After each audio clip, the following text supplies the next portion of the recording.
Hello guys, আমি ভারতী বলছি। আমি তোমাদের সকলকে স্বাগত জানাই আমার সাজবাতি ব্লগে। দেখো, আজকে আমি করব আমের পাটিসাপটা।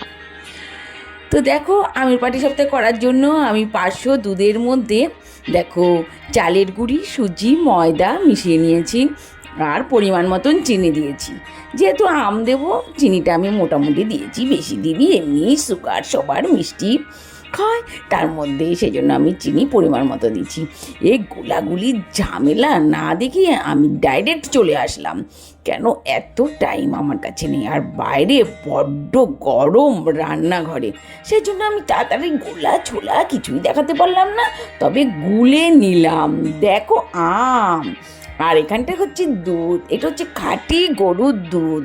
এটা আমার মামার বাড়ি থেকে আমাদেরকে দিয়েছিল খাঁটি গরুর দুধ, তো আমি ওটা রেখে দিয়েছিলাম ফ্রিজে।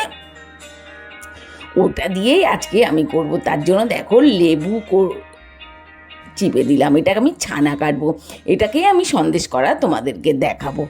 কেননা পাটিসাপটা আমি প্রায় দেখাই, কিন্তু ছানা আর সন্দেশ করাটা দেখানো হয় না। দেখো এবার ছানা কেটে গেল, এবার যেহেতু আমার এই ছোটো পাত্র জায়গাটা, সেই জন্য আমি কড়াইতে ঢেলে নিলাম। এই দেখো কেমন হলুদ হয়ে গেছে, যেহেতু খাঁটি গরুর দুধ একদম হলুদ হয়ে গেছে। এটাকে আমি পুর খুলছি, এর মধ্যে দিয়ে দিয়েছি দেখো আম, আর পরিমাণ মতন দিয়ে দিয়েছি চিনি, স্কিপ করে গেল চিনিটা দেখানোটা। তো দেখো আম আর চিনি দিয়ে আমি এবার এটাতে পুর খুলবো। দেখো একটুখানি শুকনো শুকনো করে নেব, আর দেখো গোলার মধ্যে আম দিয়ে দিয়েছি, আম দেওয়াটাও স্কিপ করে গেছে, কিন্তু আম গোলাটা পুরো ওপর দিয়ে দেখো দেখা যাচ্ছে। এত গরম, ঘামিয়ে যাচ্ছি, সেই জন্যই দেখো পুর খোলা আর আমার ব্যাটার তৈরি করা হয়ে গেছে। এবার অনেক রাতও হয়ে গেছে এগুলো করতে, পুরটা খুলতে। দেখো একদিকে আমি ভাত বসিয়ে দিয়েছি রাতে খাবো বলে, আর এদিকে পাটিসাপটা করছি। দেখো পুরটা দিয়ে পুরো পাটিসাপটাটা আমি করছি।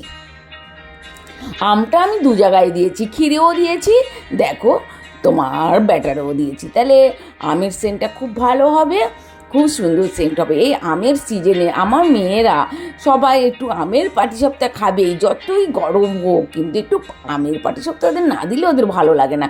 বলে মা আমের পাটিসাপটা আমাদের খেতে খুব ভালো লাগে, এই গরমকালে ওরা আমের পাটিসাপটা খাবেই। তো আমি এই আমের পাটিসাপটা করে দিই, দেখো একটা একটা করে সবাইকে করে দিচ্ছি। এই দেখো এগুলো হয়ে গেল। তো মেয়েরা আমার রান্নাঘর থেকে নিয়ে এসে দেখো এবার সবাই মিলে খাবে। তো আমি তো রান্নাঘরে বসে দাঁড়িয়ে সেই পাটিসাপটাগুলো করছি, গরমে ঘামিয়ে ঘামিয়ে বাবা দুখানা আমার নাইটি চেঞ্জ হয়ে গেল, এত গরম। আর পাটিসাপটা আঁচ কমিয়ে আস্তে আস্তে কত ধীরে ধীরে এগুলো করতে হয় তুমি বিশ্বাস করবে না। তোমরা দেখো, সেই জন্য আমার অনেক রাত হয়ে গেছে, আমি যে খেয়ে তোমাদের দেখাবো তাও পারছি না, সবাই খাচ্ছে আর আমি খালি পাটিসাপটাগুলো করেই যাচ্ছি। কেন এটা আমার বাড়ির আম, আর বাড়ির মামার বাড়ির থেকে গরুর দুধ নিয়ে এসেছি, তাহলে এটা আমি নিজে হাতে সবাইকে তৈরি করে খাওয়াবো বলে আমি নিজেই সব করছি।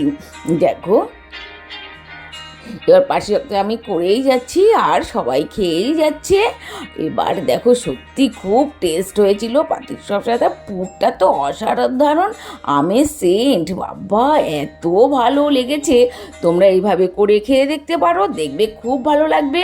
আমের টাইমে যতই গরম হোক, একটু আমের টাইমে একটু যদি এইভাবে করে খেয়ে দেখো না, সত্যি খুব ভালো লাগবে আমের পাটিসাপটা। দেখো আমার প্রায় হয়ে গেল আমের পাটিসাপটা। তো আমি দুভাগ করে নিয়েছি, দু প্লেটে নিয়ে নিয়েছি, একটা দেবো আমি ঐন্দ্রিলাদেরকে আর একটা আমরা রাখবো। তো আমি সেই জন্য 2 প্লেটে ভাগ করে নিয়েছি। দেখো বেশ ভালোই মোটা মোটা পুর হয়েছে, অনেকটা খাঁটি গরুর দুধের যেন পুরটাও খুব ভালো মোটা হয়েছে। তো আমার ব্লগগুলো তোমাদের যেহেতু ভালো লাগে, তো আমাকে একটা লাইক করো, কমেন্ট করো, সাবস্ক্রাইব করো। তোমরাও সুস্থ থেকো, ভালো থেকো। Okay bye, tata.